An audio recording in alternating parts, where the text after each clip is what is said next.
연인에게 잘 보이고 싶어한 한 남편은 12년간 함께했던 아내를 독살하는 잔인한 선택을 했습니다. 이상이 있다고 느낀 경찰은 며칠 전에 매장된 피해자의 시신을 발굴하여 끔찍한 진실을 발견했습니다. 피해자는 쥐약을 섭취하여 사망한 것으로 드러났습니다. 더 충격적인 것은 가해자가 사건 현장을 조작하는 동안 그의 어린 딸이 그 자리에 있었다는 사실입니다. 사건이 공개된 후 많은 사람들은 가해자의 행동에 대해 의문을 제기하며 진정한 이유를 궁금해했습니다. 왜 남편은 이런 악랄한 행동을 하게 되었을까요? 오늘 중국 전역을 충격에 빠뜨린 사건을 전해드리겠습니다. 이 사건은 유망한 미래를 가진 남편이 자신을 헌신적으로 사랑한 아내를 잔인하게 살해한 이야기입니다. 세부 내용에 들어가기 전에 구독과 알림 설정을 잊지 마시고 저희의 모든 영상을 놓치지 않도록 해주세요. 7월 1일 중국 후난성 외양시의 한마을 회장이었던 장원재는 가슴을 부여잡고 울음을 터뜨리며 충격적인 소식을 접했습니다. 그의 아내 허샤오진 이경련 구토, 심한 고통을 겪으며 침대에서 몸을 뒤척이다가 병원으로 이송 중 마지막 숨을 거두었습니다. 얼마 지나지 않아 장원재는 친척들과 친구들에게 아내가 간질 발작으로 사망했다고 알렸습니다. 그러나 허샤오진의 오빠 허샤오창은 그녀의 죽음에 의문을 품고 경찰에 신고했습니다. 경찰은 허샤오창의 말을 듣고 의심을 품으며 며칠 전에 매장된 허샤오진의 시신을 발굴해 진상을 조사하기로 했습니다. 시신을 정밀 검사한 결과 허샤오진이 쥐약에 중독되어 사망한 것으로 확인되었습니다. 시신을 정밀 검사한 결과 허샤오진이 쥐약에 중독되어 사망한 것으로 확인되었습니다. 더욱 충격적인 것은 사건의 배후와 범행 동기였습니다. 결국 허샤오진의 죽음이 중국 사회를 경악하게 만든 이유는 무엇일까요? 허샤오창은 처음부터 동생 허샤오진과 장원젠의 결혼을 강하게 반대했으며 이후에도 장원젠이 바람을 피우고 있다는 소문을 들었지만 동생은 이에 대해 입을 열지 않았습니다. 동생이 갑작스럽게 사망했다는 소식을 접한 후 허샤오창은 장원젠이 관련이 있을 것이라 의심했지만 충분한 근거가 없어 부검을 요청할 수는 없었습니다. 날씨가 더워 시신을 오래 보관할 수 없었기 때문에 허샤오창은 장원젠이 동생의 장례식을 주관하도록 허락했지만 화장은 절대 허용하지 않고 매장을 고집했습니다. 장례식 후 허샤오창은 동생의 죽음에 관련된 이상한 점을 경찰에 신고했습니다. 7월 10일 경찰은 허샤오진의 죽음에 대한 의혹을 조사한 결과 몇 가지 의심스러운 점을 발견하고 며칠 전 매장된 시신을 발굴해 부검을 진행했습니다. 정밀 검사 후 부검 관계자는 허샤오진이 쥐약에 중독되어 사망했다는 결론을 내렸습니다. 당시 장원재는 주요 용의자로 지목되었으나 증거가 부족해 경찰은 주변인들을 조사하며 장원재의 외도와 사건 당일의 수상한 행동에 대한 정보를 얻었습니다. 결국 더는 침묵할 수 없게 된 장원재의 동생이 형이 7월 1일 아침 아내를 쥐약으로 독살하려 했다고 발언했습니다. 수사를 거쳐 경찰은 장원재를 범인으로 확정했으나 그의 범행 배후에 숨겨진 이유는 많은 사람들을 전율케 했습니다. 왜 장원재는 오랜 세월 함께해온 아내를 죽이기에 이르렀을까요? 그의 배경을 살펴보겠습니다. 1964년 장원재는 후난성 외양의 가난한 농촌 가정에서 태어났습니다. 이후 동생 2명이 태어나 장원재는 어릴 때부터 부모를 도와 동생들을 돌보고 여러 일을 해야 했습니다. 학교에 다닐 나이가 되자 장원재는 또래 아이들보다 유난히 배움에 대한 열정이 강했습니다. 그는 틈날 때마다 마을 초등학교에 찾아가 선생님의 수업을 지켜보곤 했습니다. 이를 본 부모는 안타까운 마음에 아들을 학교에 보내기로 결심했습니다. 장원재는 기대 이상으로 우수한 성적을 거두었고 그의 아버지는 아들이 훗날 큰일을 해낼 것이라 확신했습니다. 그 후 장원재는 뛰어난 학업 성적으로 농업 노동에서 벗어났습니다. 재무부서에서 막 근무를 시작한 장원재는 뛰어난 전문성으로 상사들로부터 높은 평가를 받았습니다. 이 시기 여러 동료가 그를 위해 여러 여성들과의 소개팅을 주선하려 했습니다. 장원재는 배우자를 선택할 때 가장 중요한 기준으로 따뜻한 마음씨를 꼽았습니다. 그는 자신의 가정 형편이 좋지 않다는 것을 알고 있었기에 함께 살아갈 여성이 많은 어려움을 견뎌야 한다고 생각했습니다. 장원재는 여러 여성을 만났지만 만족하지 못했습니다. 그러던 어느 날 한 동료가 허샤오진을 장원재에게 소개했고 그는 조금의 망설임도 없이 허샤오진과의 교제를 결정했습니다.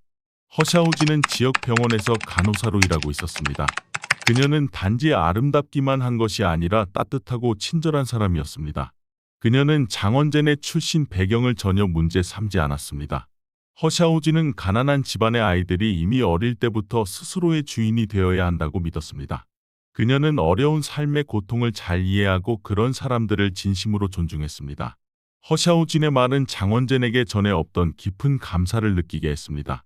그는 운명이 자신에게 이상적인 아내를 허락해 준 것에 대해 깊이 감사했습니다. 허샤오진 또한 장원젠에게 만족했습니다. 그의 세심함과 야망은 사랑을 처음 경험하는 허샤오진에게 미래에 대한 큰 믿음을 심어주었습니다. 이후 만남에서 장원젠이 자신의 동생들에게 보여준 관심과 배려는 허샤오진을 더욱 행복하게 만들었습니다. 허샤오진은 가족과 동료를 진심으로 사랑하는 사람만이 진정한 좋은 사람이라고 믿었습니다. 그런 이유로 그녀는 이 남자와 평생 함께하겠다는 결심을 했습니다. 그러나 모든 일이 기대처럼 순조롭게 진행되지는 않았습니다. 허샤오진의 가족은 그들의 결혼에 강하게 반대했습니다. 허샤오진은 도시에서 태어났으며 부모와 오빠 모두 안정적인 직업을 가지고 있었고 그녀의 가정 형편은 매우 좋았습니다. 외모와 배경을 고려할 때 그녀는 훨씬 더 좋은 조건의 남성을 만날 수 있었습니다. 결국 부모, 오빠 그리고 그녀의 친구들까지 모두 그녀를 설득하며 신중히 생각하라고 조언했습니다. 그러나 허샤오진은 자신의 선택에 확신을 가지고 있었고 장원젠이 아닌 다른 사람과는 결혼하지 않겠다고 선언했습니다. 결국 가족은 그녀의 뜻을 받아들일 수밖에 없었습니다. 1990년 장원젠과 허샤오진은 결혼했습니다. 허샤오진이 꿈꾸던 대로 그들의 결혼 생활은 행복하고 만족스러웠습니다. 장원젠과 허샤오진은 서로를 깊이 신뢰하고 존중했으며 싸우지 않기, 욕설하지 않기, 그리고 이혼하지 않기를 서로 약속했습니다. 그 당시 문화 수준이 높지 않았던 작은 마을에서 이 같은 약속은 그들이 얼마나 서로를 존중했는지를 보여주는 증거였습니다. 얼마 지나지 않아 부부는 귀여운 딸을 얻었고 허샤오진은 삶에 대한 희망이 더 커졌습니다. 두 사람의 수입은 높지 않았고 아이도 있었지만 허샤오진은 장원젠의 동생들이 학교에 다닐 수 있도록 지원하며 시골에 계신 장원젠의 부모를 위해 약간의 돈을 아껴 보냈습니다. 1994년 장원젠은 공금을 횡령한 혐의로 2년 동안 집행유예를 받았습니다. 실패를 겪은 후 그는 아내에게 보답하기 위해 더 열심히 일할 것을 다짐했습니다. 1997년 장원젠은 준산구청 사무실로 전근되었고 허샤오진 역시 준산구의 모자보건병원으로 옮겨 일하게 되었습니다. 2001년 4월 장원젠은 그의 뛰어난 성과 덕분에 준산구의 신설마을에서 시장으로 임명되었습니다. 그 마을은 준산구에서 새로 설립된 마을로 장원젠은 모든 세부적인 업무를 책임져야 했습니다. 막중한 책임을 맡게 된 장원젠은 조금의 불만도 보이지 않았습니다. 그는 이것이 자신의 능력을 단련할 수 있는 좋은 기회라고 여기며 최선을 다해 일하기로 했습니다. 업무에 전념하기 위해 그는 주말에만 가족과 재회하며 사무실에 간이 침대를 설치하고 밤낮으로 일했습니다. 그럼에도 불구하고 장원젠은 매일 퇴근 후 아내 허샤오진에게 전화를 걸어 업무 경험을 공유하고 딸의 학업 상황을 물었습니다. 허샤오진은 별거 중인 장원젠에게 아무런 불만도 제기하지 않았지만 항상 남편에게 건강을 잘 챙기라고 당부했습니다. 장원젠은 실제로 매우 유능한 사람이었습니다. 몇 달 후 그는 좋은 성과를 거두고 자신감을 얻어 마을 주민들을 방문하며 관계를 형성하기 시작했습니다. 이 과정에서 장원젠은 직무상 한 젊은 여성 장홍을 만나게 되었고 그녀의 남편이 몇 년 동안 외지에서 일하고 있다는 사실을 알게 되었습니다. 처음에 장홍은 마을 지도자인 장원젠에게 예의를 갖춰 직무에 관해 질문했습니다. 하지만 장원젠의 방문이 점점 잦아지자 두 사람은 서로 친밀감을 느끼게 되었습니다. 2002년 4월 장원젠은 장홍과 더욱 자주 연락할 기회를 찾기 시작했습니다. 그는 장홍과의 비밀스러운 연락을 위해 휴대전화 전용 번호를 마련하며 관계를 이어갔습니다. 장원젠과 장홍의 대화는 점점 더 다양해졌습니다. 처음에는 단순히 업무와 관련된 이야기였으나 점차 친구 관계, 일상생활, 개인적인 고민들까지 다루며 장홍은 장원젠의 진정한 마음의 친구가 되었습니다. 그러나 누구도 예상하지 못한 사실은 장홍의 등장 자체가 장원젠 인생에서 끔찍한 사건의 발단이 될 것이라는 점이었습니다. 4월 말의 어느 날 장원젠은 아내 허샤오진에게 전화를 걸어 도시로 회의에 간다고 말했습니다. 그러나 실제로 그는 장홍과 2명의 친구를 초대해 도시의 고급 호텔에서 카드놀이를 하기 위해 2개의 방을 예약했습니다. 네 사람은 밤늦게까지 카드 놀이를 했고 그 후 장원재는 장홍을 품에 안고 다른 방으로 들어갔습니다. 그날 밤 장홍은 장원재의 공식적인 연인이 되었습니다. 그 후로 장원재과 장홍은 기회가 있을 때마다 불륜 관계를 이어갔습니다. 장원재는 범행을 자백한 뒤 법정에서 2002년 4월부터 6월 말까지 다양한 방법으로 장홍을 만나려고 했던 자신의 행동을 고백했습니다. 가끔 허샤오지는 남편 장원재니 외부 관계를 맺고 있을 가능성을 눈치챘지만 그녀는 여전히 남편을 부모님과 자녀들 앞에서 칭찬했습니다. 허샤오지는 남편이 가족의 자랑이며 자녀들에게 본보기가 되는 사람이라고 믿고 싶어 했습니다. 덕분에 집에 거의 들어오지 않는 장원재는 여전히 아내의 따뜻함과 딸의 귀여움을 누릴 수 있었습니다. 하지만 허샤오지는 자신의 관대함과 선의가 장원재에게 큰 변화를 가져오지 못할 것이라고는 상상도 하지 못했습니다. 5월 중순 어느 날 장원재는 장홍을 도시의 한 호텔로 데려갔습니다. 그 자리에서 장홍은 자신의 결혼 생활이 명목상의 관계에 불과하다고 말했습니다. 장홍의 말을 들은 장원재는 그동안 이혼을 생각해 본 적이 없어 다소 당황했지만 분위기를 망치지 않기 위해 그녀에게 만약 자신이 이혼한다면 그녀가 자신과 결혼할 의사가 있는지 물었습니다. 장홍은 의심스러운 표정으로 장원재를 바라보며 그의 결혼 생활이 매우 좋다는 소문을 알고 있다고 언급했습니다. 이에 장원재는 이혼은 큰 문제가 아니며 시간이 좀 걸릴 뿐이라고 태연하게 그녀를 안심시켰습니다. 장홍은 장원재를 껴안으며 그와 결혼하겠다고 말했고 그에게 빠르게 이혼을 진행할 것을 요구했습니다. 이에 장원재는 고개를 끄덕이며 동의했습니다. 장홍은 장원재에게 7월 1일까지 이혼하라는 최후 통첩을 내렸습니다. 만약 그가 7월 1일 이전에 이혼하지 않는다면 그녀는 그와의 관계를 끊겠다고 선언했습니다. 장홍과의 약속에도 불구하고 장원재는 아내 허샤오진과의 이혼을 진지하게 고려하지 않았습니다. 그는 장홍의 요구를 단순한 농담으로 여겼습니다. 더군다나 장원재의 경력은 이제 막 상승세를 타고 있었으며 불륜은 그의 직업적 생명에 치명적이었습니다. 만약 허샤오진이 이혼에 동의하지 않을 뿐 아니라 장원재과 장홍의 스캔들을 공개한다면 그의 인생은 돌이킬 수 없는 손상을 입을 것이었습니다. 그러나 사건은 장원재이 기대한 대로 흘러가지 않았습니다. 장홍은 더 이상 이런 은밀한 관계를 지속할 수 없다며 새 직장을 찾아 장원재과의 의존 관계를 끊겠다고 밝혔습니다. 장홍은 이혼 문제를 다시 언급할 때마다 장원재는 아내와 대화를 진행 중이라고 둘러대며 그녀를 붙잡으려 했습니다. 7월 1일 장홍과의 약속된 기한이 다가왔습니다. 이 시점에서 외양시에서는 홍수 방지 작업이 한창이었습니다. 장원재 역시 이에 참여하고 있었습니다. 장원재는 장홍이 7월 1일에 어떤 극단적인 조치를 취할 것을 막기 위해 6월 30일 오후에 휴가를 내고 그녀를 태워 외양시의 한 호텔로 향했습니다. 호텔에서 장홍은 다시 이혼 문제를 제기했습니다. 장원재는 홍수 방지 작업으로 바빠서 허샤오진과 이혼 문제를 상세히 논의할 시간이 없다고 변명했습니다. 그는 장홍에게 조금 더 기다려달라고 부탁했지만 장홍은 더 이상의 지연을 원치 않는다고 말하며 그에게 신중히 고민할 것을 요구했습니다. 장원재는 시간을 벌기 위해 장홍에게 그녀의 생일이 있는 7월 7일 이후로 이혼을 미룰 수 있겠느냐고 물었습니다.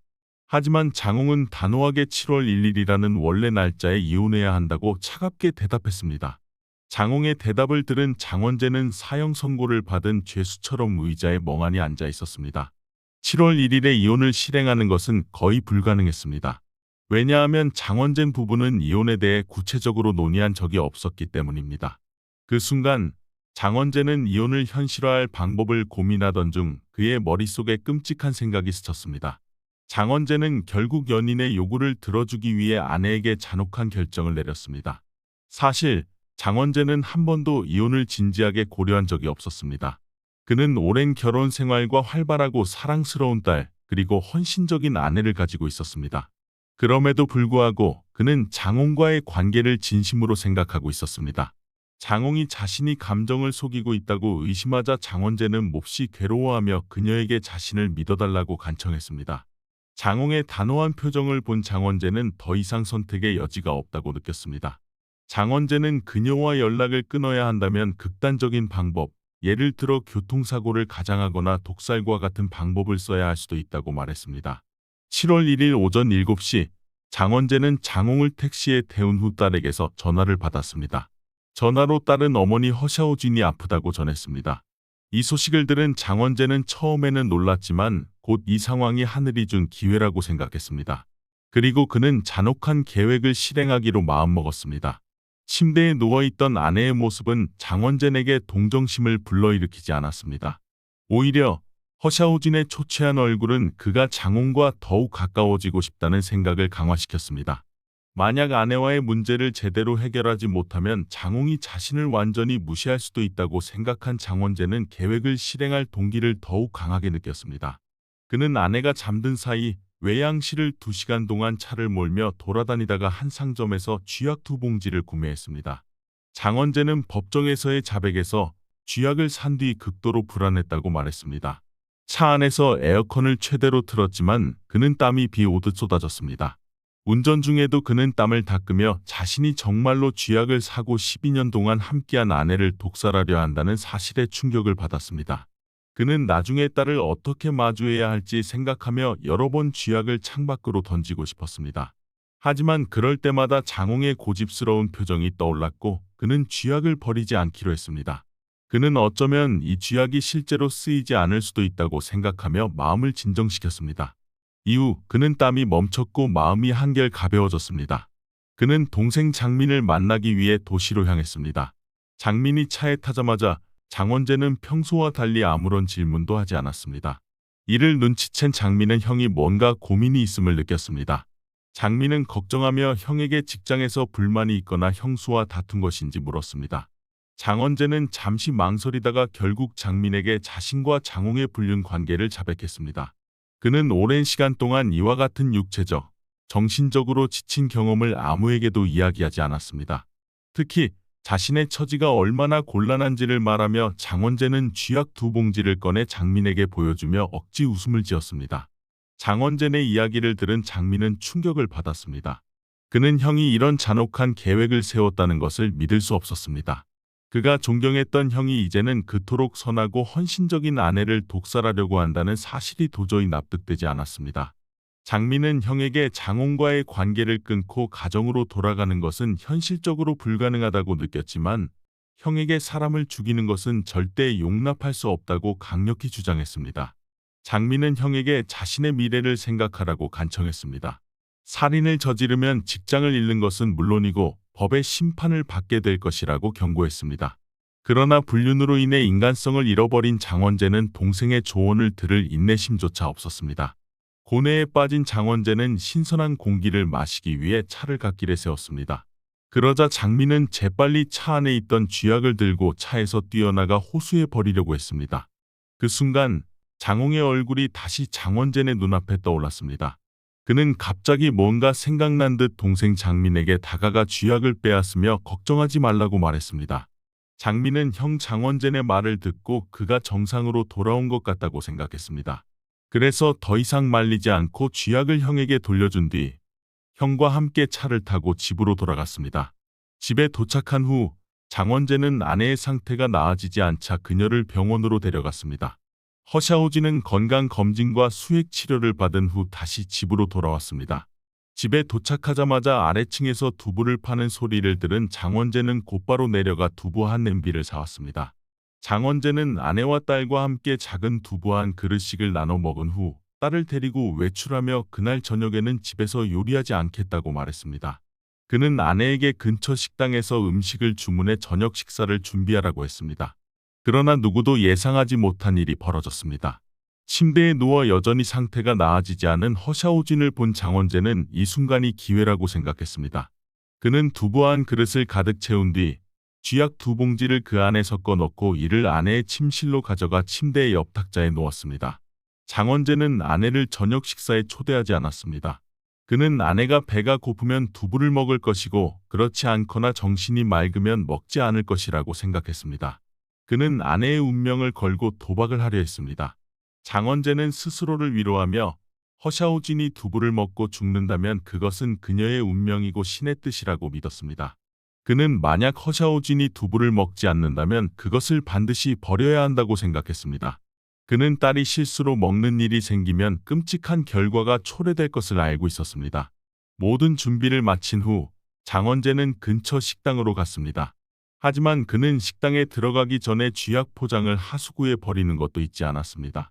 10분 후 그는 딸과 함께 식사를 하던 중 아내 허샤오진에게서 전화를 받았습니다. 그는 아내가 숨을 헐떡이며 자신과 딸에게 집으로 돌아오라고 말하는 소리를 들었습니다. 집에 도착하자 장원재는 허샤오진이 침대에서 고통에 몸부림치는 모습을 보았습니다. 그는 빈 두부 그릇을 보고 모든 것을 깨달았습니다. 하지만 그는 곧바로 긴급 구조대를 부르지 않고 아내 앞에 무릎을 꿇고 3번 절을 했습니다. 그 후에야 장원재는 구급차를 불렀고 친구와 함께 아내를 시립병원으로 데려갔습니다. 하지만 안타깝게도 허샤오진은 병원으로 가는 도중 사망했습니다. 허샤오진의 죽음이 비밀로 묻힐 것이라 생각한 장원재는 안도의 표정을 지었습니다. 하지만 결국 경찰은 진실을 밝혀냈고 장원재는 법의 심판을 받게 되었습니다. 장원재는 살인 혐의로 기소되었으며 법원은 그에게 사형을 선고했습니다. 그는 2003년 9월 사형이 집행되었습니다. 이 사건은 수년간 중국 사회를 충격에 빠뜨린 사건으로 오늘 여러분께 소개드린 이야기입니다. 오늘 저희의 사건 이야기를 들어주셔서 감사합니다. 좋아요와 구독 버튼을 눌러주셔서 앞으로도 더 많은 흥미로운 사건을 놓지 마시길 바랍니다. 여러분의 소중한 의견과 댓글도 남겨주세요. 감사합니다. 그리고 다음 영상에서 다시 뵙겠습니다.